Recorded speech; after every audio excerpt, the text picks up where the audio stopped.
All right, we got four most disturbing Reddit confession posts. Come on, bro. Go ahead, get your snacks, your everything, bro. On May 8th, 2025, a Reddit user asked a grim yet straightforward question on r/AskReddit, stating, "What is the most messed up thing you have ever done?" Initially, replies to this were filled with either obvious jokes or relatively tame confessions involving relationship drama. However, after about 30 minutes of the post being live, one user replied with a disturbing comment that stood out from the rest. It read, "I ran over a woman and her child in California in '96. I don't remember the specific city, but I'll never forget it was the intersection between Vanowin Street and Louis Avenue. I think the mom died, but I don't remember what happened to the kid. I got away scot-free, and I'm only telling this because the statute of limitations already passed." Now, it's not uncommon for people to just make up shocking. This nigga ran over a mother and a child, murked the mom, and is only posting about it in a Reddit post because he can't get in trouble for it now. There's gotta be a way we can still lock this nigga up, bro. I'm not gonna lie. There's gotta be a way, bro. Stories on Reddit for attention. And at first this didn't look any different until another user did some digging and discovered an LA Times article from July of 1996 about what seemed like the same incident mentioned in the comment. That article, along with others from the time, not only confirmed the OP's claims, but also revealed the horrifying details of what actually happened that day. According to the reports, the victims of this incident were a 19-year-old girl named Ruby Moreno and her 1-year-old daughter. Ruby had taken her daughter to a nearby hospital on the morning of July 29 to treat a few minor cuts she got while playing. She stopped at a relative's house on Vanowin Street on her way back and was about to return home at around 10 p.m. But as she was attempting to get into her car on the driver's side, she heard a loud screeching noise from behind. She looked back and saw a car barreling towards her at 100 miles per hour. According to other witnesses, this car had swerved to avoid hitting a— This nigga needs to go to jail. Like, all this aside, he needs to go to jail. He's driving 100 miles per hour. Obviously somewhere he shouldn't be because a car was parked. Come on now, stay with me now. He ran over a mother of, a 19-year-old mother and her 1-year-old daughter, the mother, and drove away? This nigga is a terrible individual. A van just seconds earlier, causing it to lose control. Seeing this, Ruby panicked and started running from the speeding car with her daughter still in her arms. Unfortunately, luck wasn't on her side that day. Before she could reach the sidewalk, she tripped into the street and was struck by the car moments later. The impact sent her flying over a parked car and onto the roof of another. The baby was also tossed several feet into the That mean this nigga was dead ass going fast as shit. Oh, no, air before falling on the asphalt. Miraculously, the baby didn't receive any lethal injuries and was able to survive without any lasting damage to her body. Ruby, however, wasn't as fortunate. She was rushed to the hospital but succumbed to her injuries the same night. As for the driver that hit her, witnesses reported him trying to flee the scene, hitting another parked car and then a curb before successfully getting away. And from everything I could find, the perpetrator was never identified or arrested. So, if this Reddit user was telling the truth, there's a real chance he was the driver behind the brutal hit and run nearly 3 decades ago.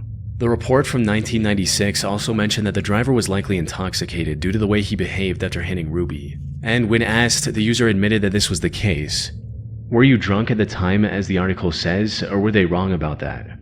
Inebriated, sure, more high than drunk. I was on a lot of junk back there. But the most disturbing part of his confession was just how cold and remorseless he seemed about the entire incident.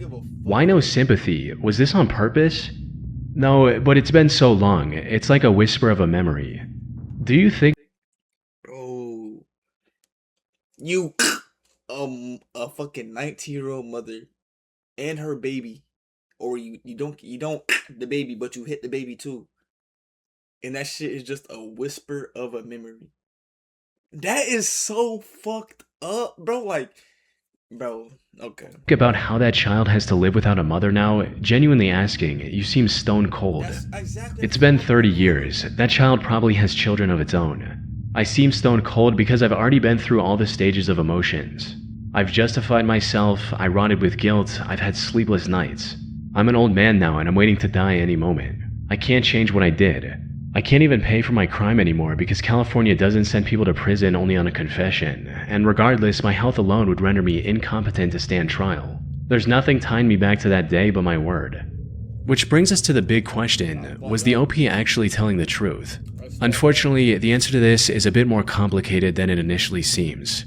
For starters, his story does match an actual incident that happened back in 1996, right down to the exact intersection he mentioned in his confession. He also added several details that didn't seem made up, and even gave a reason for why he was finally willing to confess now, because the statute of limitations had long expired. That said, there also seems to be some potential inconsistencies. Some reports claim the driver was with another passenger, and that they actually fled on foot. However, the OP not only didn't mention any passenger, but also claimed that he still had the car. He even cited its damaged condition as the reason he became aware of the accident, writing, "What was your reaction to what happened? I was too hopped up on various types of drugs to notice. It was only the day after when I saw the dried blood on my bumper." This could point to the possibility that the OP wasn't behind Ruby's accident at all. He maybe stumbled upon the 1996 article online, memorized key details like the year and the street name to make it seem real, and then fabricated the rest of the story as users pressed him with more questions. All just to get some attention on the internet. But at the end of the day, we don't know. Although if he was telling the truth, several users have already alerted California authorities of his comments.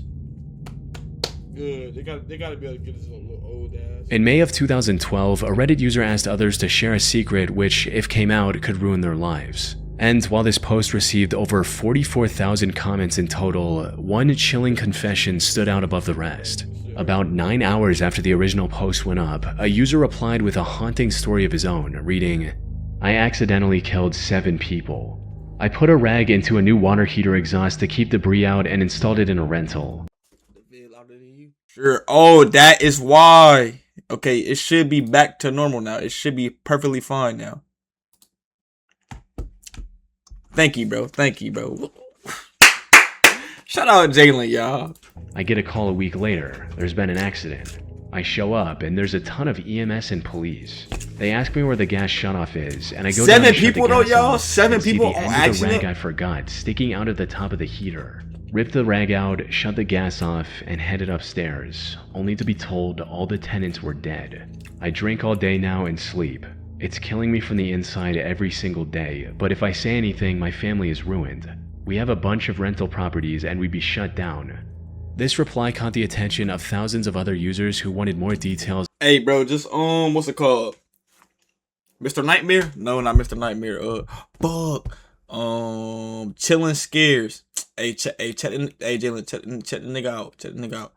Ripped the rag out, shut the gas off, and headed upstairs, only to be told all the tenants were dead. I drink all day now and sleep. It's killing me from the inside every single day, but if I say anything, my family is ruined. We have a bunch of rental properties and we'd be shut down. I'm gonna talk to you in a little bit though, This bro. reply caught the attention of thousands of other users who wanted more details on what exactly happened. Unfortunately for them, the account that posted this was a throwaway, and the OP didn't post a single comment after that, possibly to avoid incriminating himself any further. But when users didn't get the answers they were looking for from the OP, bro, that's still they began looking up, outward. Like, even if it's an it didn't accident, take you should long still for someone say to track something, bro, down the for real. news article talking about the tragic accident. According to these reports, the incident took place on December 16, 2006 in Kirksville, Missouri, where 7 victims, including 5 young adults and 2 children, passed away in their sleep due to carbon monoxide poisoning. Look, bro. It's an accident, bro. Like you don't murk 2 children, bro. You should deadass say some shit, bro. Like, come on, bro. I understand it was an accident. You don't want to go to jail forever, bro. But it was an accident, my nigga. And there's 2 children involved. However, while this part matched what the OP said in his comment, the conclusion the investigators reached was completely different. In his report, the police chief superheading the investigation stated that the heating system was functioning properly and was not the source of any problem. Instead, one of the victims' vans was left running in the closed garage. This generated a lot of carbon monoxide throughout the night, which slowly filled up the apartment and eventually ended up taking the resident's life. Damn, so, did the OP really get away with killing 7 innocent people because of his gross negligence? Sadly, the answer is not as clear-cut as many would hope. There are multiple possibilities, and any one of them could be true. For instance, if we assume that OP was telling the truth from his perspective, it's completely possible that the accident did have nothing to do with the heating system. But since the OP saw the rag stuck in the heater, he assumed it was his fault and has been blaming himself ever since. Okay. On the other hand, there's also a chance that everything unfolded exactly as the investigation concluded. OP just took this real accident and made up the story about him forgetting the rag for attention on Reddit. This This could would also also be true explain too, why the though. police would let him casually walk into a potential crime scene without any supervision. We Exactly. can even take this a step further and assume that the OP wasn't even the landlord and just read about the incident online. That This all is also said, possible. it's still Like, bro, these are completely all possible this possible, story is bro. But this legit, could and also that the be wreck true. was the cause of the deaths, Exactly. or perhaps a combination of the van and the wreck. And the car. The I mean, OP the hasn't wreck. posted any new updates on his throwaway account in the last 13 years. So, whatever the truth is, we may never know for sure. Damn. Rest in peace, all 7 of them people, though. On May 2nd, 2017, users on the Canada News subreddit came across a lengthy post titled, "Wanted for Kitchener Murder, My Side." What is Kitchener? This was a reference to a horrific murder that took place in Kitchener, Canada just a few days earlier. That nigga answered And my to question everyone's immediately. shock, I this post appreciate was it, bro. written by the prime suspect, Ajer Hassan. He was still on the run, but wanted to tell the Hold on, internet wait, what this was exactly really him? happened on the night of the incident. Had to sit However, up. what seemed like a desperate attempt to share his side of the story would later turn out to be a part of his plan to evade the consequences for his actions. Oh, so this is Though all. the This events is that all led up to fake. this started 15 months earlier in February of 2016, when 21-year-old Ajer Hassan met 21-year-old Melinda Vasilier in Kitchener. Oh my god. The two This quickly can't- became this can't go infatuated good. with All one this- another all and this began shit dating always just goes weeks south. after their first encounter. However, while things went quite well for the first year or so, the two eventually started bickering and fighting with each other. This resulted in the two breaking up in April 2017 via text, and that's when things took a turn for the worst.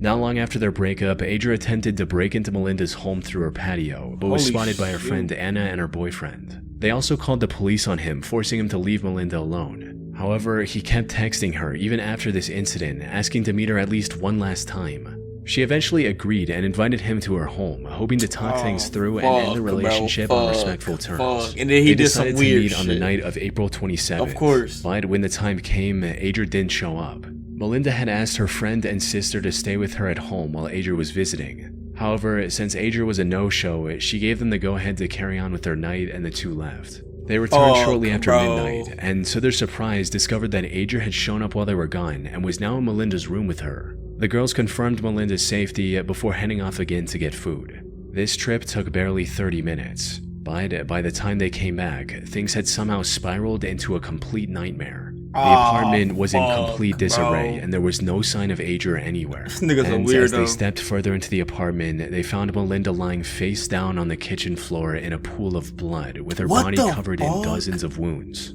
They rushed in to check on her, but In 30 tragically, it was already too late. This nigga did this shit Melinda in had 30 no minutes, pulse. After composing themselves, they contacted the Hell police and nah. told them everything they knew, sparking a nationwide manhunt for Ajer. However, despite days of searching, I mean, that the shit happened investigators as were soon as unable they to find left, dead anything ass. about his current whereabouts. That is until a post from Ajer himself popped up on Reddit explaining everything that happened from his perspective. He opened his monologue by going over the history of his and Melinda's relationship, how they were perfect together, and that he was even planning on proposing to her before everything fell apart. After spending a bit more time going over the timeline of the relationship, he moved on to talking about the day of the incident. Okay. And according to him, this is what happened after Melinda's friend and sister checked up on them.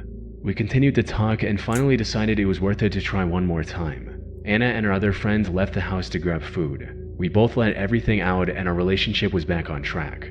As I'm getting ready to leave, she asked me if I had done anything with any other girls while we were on a break, or any time we were on a break. I told her we needed to be honest and said yes and told her about it. She started freaking out, wouldn't say a word, just kept slapping me with tears in her eyes. Bro, I knew that's what this nigga was finna say. He was finna say she was beating my ass, so I her ass. I'm not gonna lie, bro. Dead ass, all this nigga had to do was just hit her ass one good time with an uppercut. Leave the scene and or body slam her ass, bro. All three of them options would have fixed it. He did not have to her ass, like, bro. So it don't even matter, bro. Like, dead ass. Slaps turned into hits. I told her I was sorry, but if she didn't stop, I'd shit do don't something matter. back. She didn't stop. I then stupidly pushed her, harder than I expected. She fell against the sink. This was the first time I ever did something physically violent towards her. I told her I was sorry. She said, leave now. I began saying sorry even more and asked if I could get a hug. She was still crying. I go up to her to try and give her a hug. Almost out of nowhere, she grabs a knife by the sink. Initially, I thought she was just going to hold it to try and tell me to leave. Look, y'all. She doesn't. She comes at me full force, aiming towards my face. Look. I tell her to stop. She doesn't. I tried grabbing the knife but ended up cutting my hands. After a few cuts, I lost it. I freaked out. I was scared and in a state of shock. Never in 100 years did I think she would use a knife against me. Out of shock and fear, I grabbed one. I hit her with it, almost blindly, a few times. So you niggas just having a knife fight, bro? This nigga's story bullshit. Y'all deadass in that bitch. Ting, ting, ting. Sparks flying. Animations. Fucking impact frames. All types of shit, bro. This nigga couldn't have made he couldn't have made a worse story than this. I didn't know what happened. I was confused, shocked, and scared. I had no intentions of that happening. When I left, I honestly thought she just passed out. Then I looked at the blood and started freaking out and just ran. Yeah, for sure. I didn't know for sure she had died until the next day. I honestly had no intention of ever doing that to her. I was protecting myself. From there, he went on to talk about the amount of regret. I'm sorry, y'all, to keep pausing it, but this nigga deadass, he made the worst excuse he could have made. Like, bro, you had all this time to think about a story, and the story you came up with is she asked if I slept with anybody. I said yes. She tried to stab me, so I stabbed her. That's the story you came up with? I thought she just passed out after I hit her with the knife. That's like, come on, dog. And sadness he was feeling for what happened to Melinda. Come on, bro. He also expressed his shock over the news calling this a targeted attack. Now, on their own, these look like the words of a man desperately trying to clear his name after an accident, when in reality, every word in this post was carefully selected by Ager to make himself look as innocent as possible. God. For instance, he claimed that Melinda often slapped and hit him near the beginning of his story, so that it doesn't seem suspicious when he mentions it later. When, according to people who knew her, Melinda was extremely sweet and had no violent tendencies. This nigga's a weirdo, Ager also bro. downplayed the break-in attempt, claiming— Okay, not last pause, but last pause this quick. Bro, I would never cap on somebody who died, especially if I did it. I'm not gonna say they hit me and they beat on me and it was a shitty person if they wasn't. That's beyond. He merely visited her house to talk. That's beyond. And even left out the part about Melinda getting a restraining order against him following that incident. He also mentioned that he swung his knife just a few times in self-defense, when in reality, autopsy results showed a staggering 47 different wounds on her body. This nigga hit her 47 times with a knife, crossed the border a few hours later and was now hiding in the US. And while it did take them a few weeks to pinpoint his location, they were eventually able to arrest and charge him with the murder of his once girlfriend. Oh God, further investigation also revealed other twisted methods he tried to seem more innocent, like sending a message to Melinda saying, "Nice seeing you tonight. Glad we worked things out. Anyways, see you soon." This nigga's an idiot. Hours after committing the crime. He stood trial on October 2023, where the jury concluded his motive boiled down to, "If I can't have you, no one can." Pretty much. He was given a life sentence with the possibility of parole after 16 years. Dumbass nigga. Nigga just stupid. On June 7, 2019, a throwaway account made a post on the Confession subreddit claiming to be responsible for the deaths of several people. The post opened with the OP talking about his life goal 4 years ago, how he didn't get stuck in a 9-to-5 cycle. So he came up with a different business plan, selling substances. However, this really didn't work out as well as he'd hoped. He hated meeting people in person and was constantly afraid. This nigga, I already know where it's going. He finna give niggas some bad drugs and they finna off that shit, bro.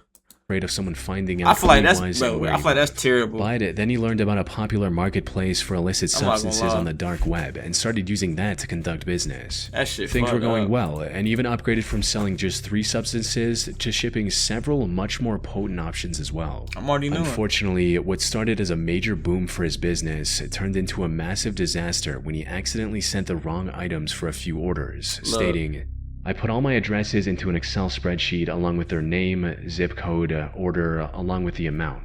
At the time, I was selling some super white powdered meth. The was also a white powder. Very similar consistency. Long story short, my Excel messed up or I messed up, and about 7 people's orders were filled in as orders. These niggas were trying to get meth and got Fent instead, and it's this nigga fault."